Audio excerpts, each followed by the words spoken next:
Hello everyone, Juan, the pilot photographer at Pilot Photog here, and welcome to my first ever airplane bio. I've always loved learning about airplanes and meeting the pilots who fly them, and so I decided to create a video series about exactly this. Today's airplane is the Pitts S2B, flown by Royce Blankenship. Sit back and enjoy the ride.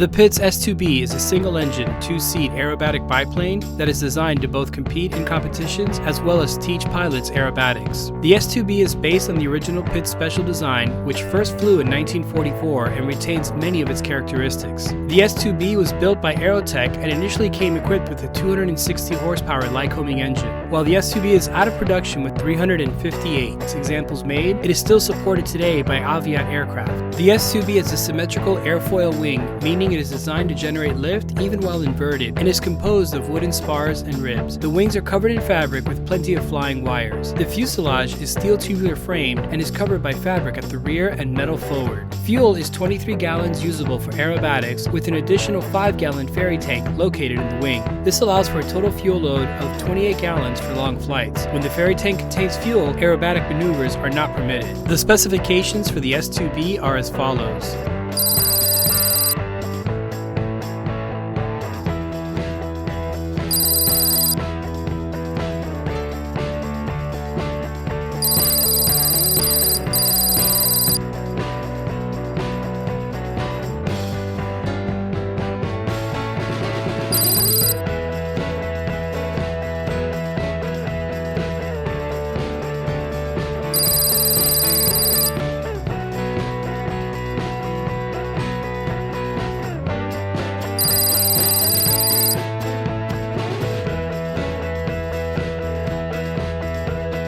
And now let's hear from the owner and pilot of this amazing aircraft, Royce Blankenship.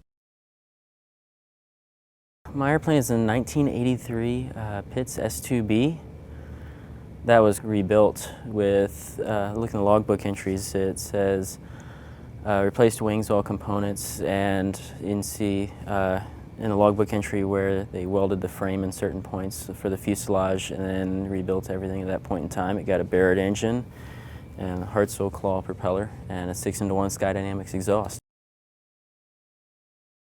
I'm the sole owner, well, me and the bank right now, but I'm the sole owner of the airplane. I'm the only one on the insurance to pilot the airplane. Okay. So whenever the airplane's moving, I have to be in the back seat, nobody else. Right. I used to ride dirt bikes when I was a kid, crashed the dirt bike, started flying RC airplanes, doing aerobatics with RC airplanes, and then the RC airplanes just kept getting bigger and bigger, and then went to the airport when I turned 16, started flying a 172, getting my private license, and then found a person who had a Citabria and started flying with them after school, in high school, and then also got my spin endorsement and an extra 300, so that kind of really set the hook for aerobatics and full-scale airplanes. And it's really expensive to rent an aerobatic airplane, so I decided to buy one, and then realized how expensive it is to own one. It's the most fun you can have with your clothes on. There's no real way to describe it. Pitts S2B, you are very blind forward. You pretty much can't see anything ahead of you on the ground, and even in landing you can't really see much ahead of you at all. And the other thing in landing is that the narrow gear, along with the tail wheel to the main gear, is not very far. It's a very short coupled airplane, but you have plenty of control surface authority, so it's very responsive. The other thing is that your lower wings are pretty low to the ground, so if you're trying to slip or crab coming in, you don't want to do that too low to the ground. Yep, and it's bungee gear, so with the bungee gear, it's a little bit bouncy sometimes. Find a competent flight instructor or someone that is competent in the aircraft, and the aircraft is in good condition, and go see what you can do about getting a ride from them. That's a tough question. There's the precision maneuvers and there's the gyroscopic maneuvers. My favorite gyroscopic maneuver is a maneuver that Steve Wolf taught me, which he called a spiraling tower. Okay. And that's what you see me post online a lot.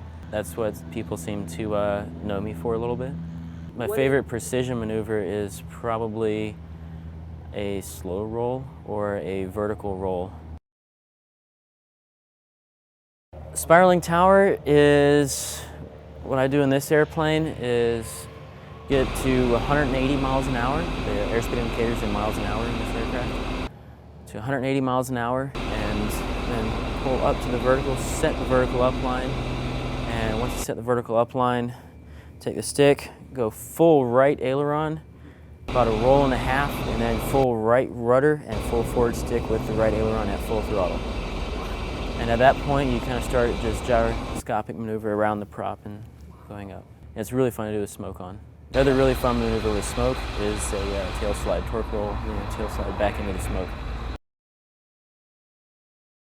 The airplane carries 6 gallons of smoke, and if I'm burning full smoke the whole time, it'll last somewhere around a little over 10 minutes, not much more.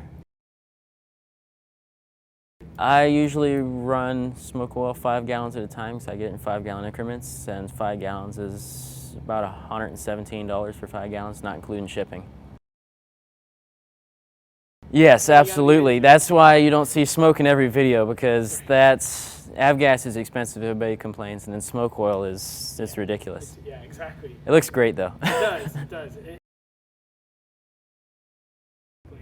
I would. The only thing I would do as an instructor, me personally, would be I don't want to do private stuff, and also commercial stuff. The maneuvers are too boring. Right. So I would do spin and upset recovery training.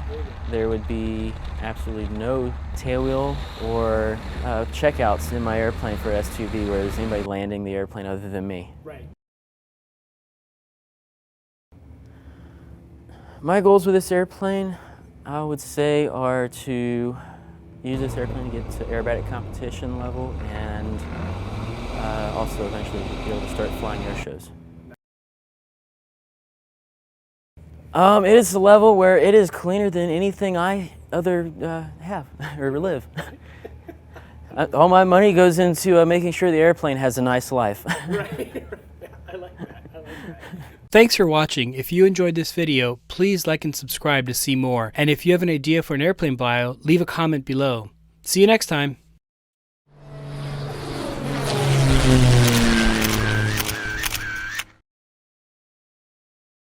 What maneuvers can I practice in a 172 that would kind of get me close to ready to fly this? Like, do more stalls, more spins, more slow fly? There's not really anything you can do in a 172. I didn't think so. I'm just reaching now.